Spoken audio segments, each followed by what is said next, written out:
Give me some of your favorite WrestleMania moments of all time. Personal favorite. Not the best, but personal favorite moments of all time in WrestleMania history. Oh man, I mean, obviously Hogan, Slim, and Andre was a big one. Yeah.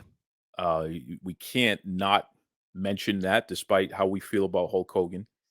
The Rockettes, something as simple as that. The Rockettes dancing with the legs and stuff like that. Was that Liberace who was dancing with them? Correct. WrestleMania That 1. was awesome.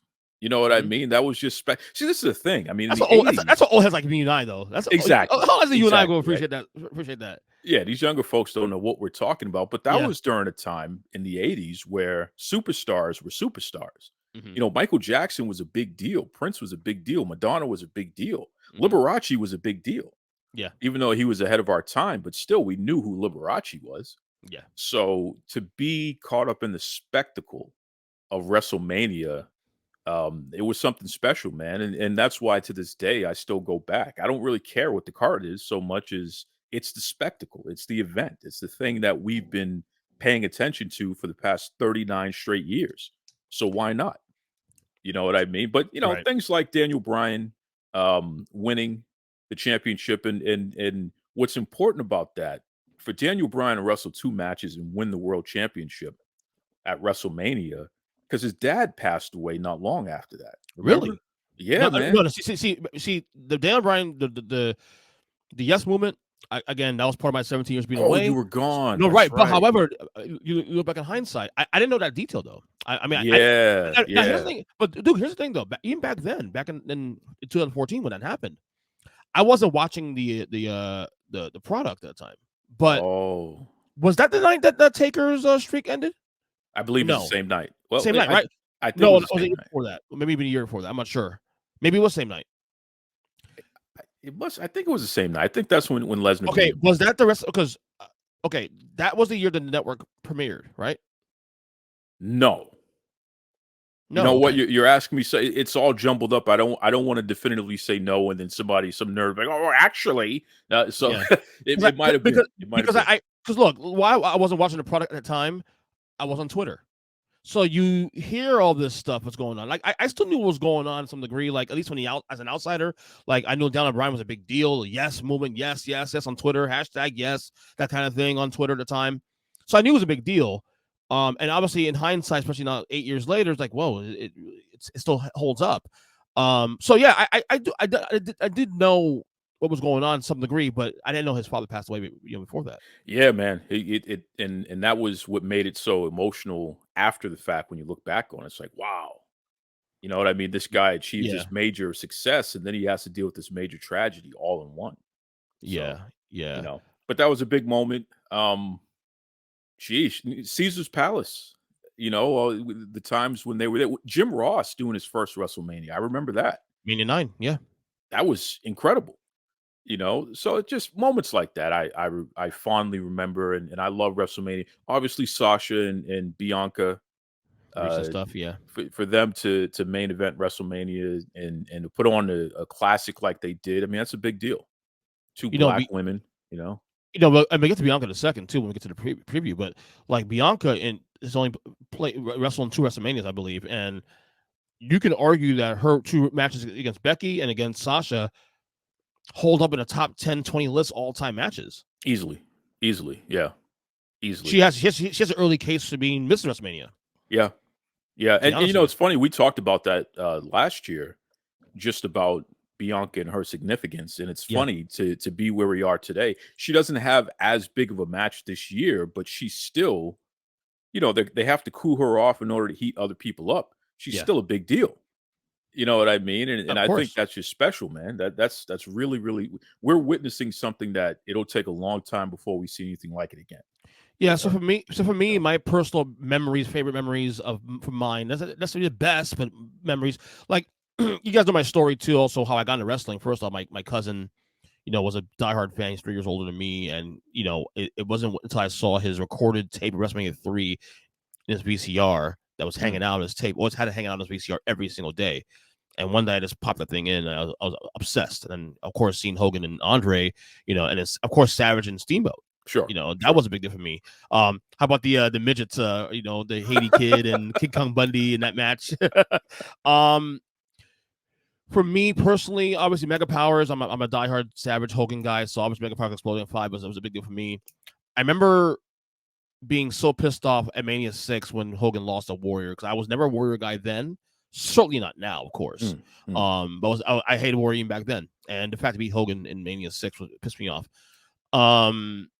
Mania 7, of course, with the Gulf War going on at the time too, especially, and the safety, they had to move it into the indoor arena because at the time they had planned at the Coliseum, and they said because of the risks, of things happening, that they moved to the sports arena in LA.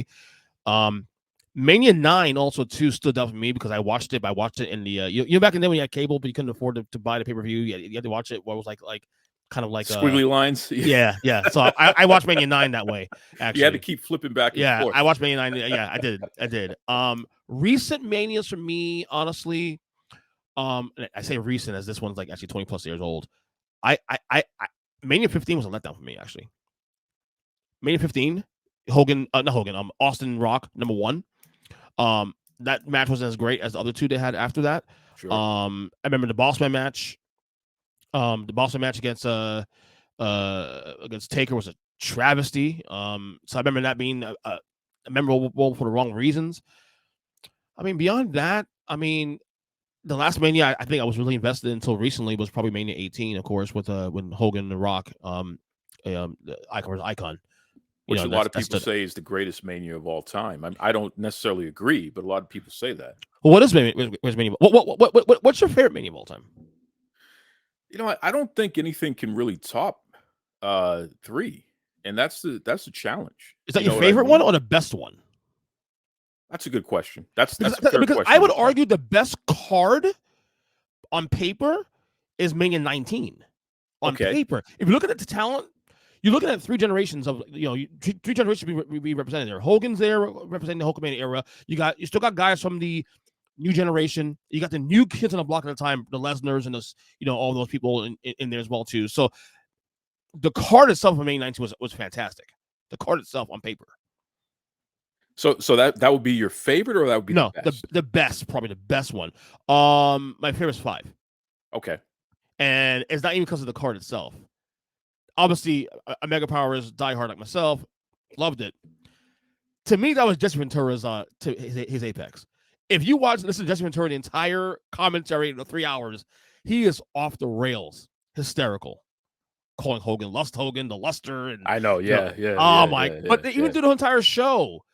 He was fantastic when Rick Rude beat Warrior, which I love, by the way. Rude beat Warrior for the IC title, and him putting up Heenan as a big deal, like finally got his first title. That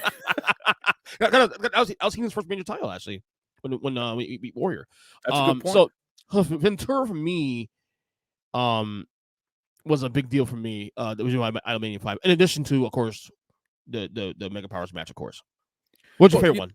You know what? If you're gonna ask my favorite one, and we're really talking about talent and just being wrapped up in the spectacle, then I'm gonna go in a place that no one expects. I'm gonna say WrestleMania 37. Really? That was 2 years ago. Again, Bianca and Sasha in the main event, and then Roman, smashing and stacking, right? Literally. For him to beat Edge and Daniel Bryan and pin them both at the same time. But remember, that was the year that Bad Bunny had the match, which was just completely over the top, ridiculous, and fun. Rhea Ripley and Asuka had a good match. You start going over that card. This is probably the greatest collection of talent on one card that we've ever seen. I agree. I agree. Strowman and Shane, they had a cage match. And that was a good match, actually, too. That was a good match. I honestly, because obviously the recent ones, you want to let it settle a couple more years before you start putting in a historical context. But I would say 37 definitely too is also in that. If I told you without giving a specific number where I rank that one, that's definitely a top 10 WrestleMania. I would dare say 38 also too top 10 probably because it had the nostalgic feel with Austin come back against KO last year and a couple things happened there. Roman, I mean. When Roman and Brock isn't the best match on either night, you had a good WrestleMania. Well, and here's the other thing too that you got to remember: if you have to show a person a WrestleMania and they're not a wrestling fan, You know what? Something like a 37 is what you show them. Yes, because it showed the diversity. There's so much diversity up and down the card, both nights, that you can turn a person just from showing them that spectacle. I agree. You know, you easily could. No, I as you mentioned 37, I'm like, yeah, you're right. You're right, dude.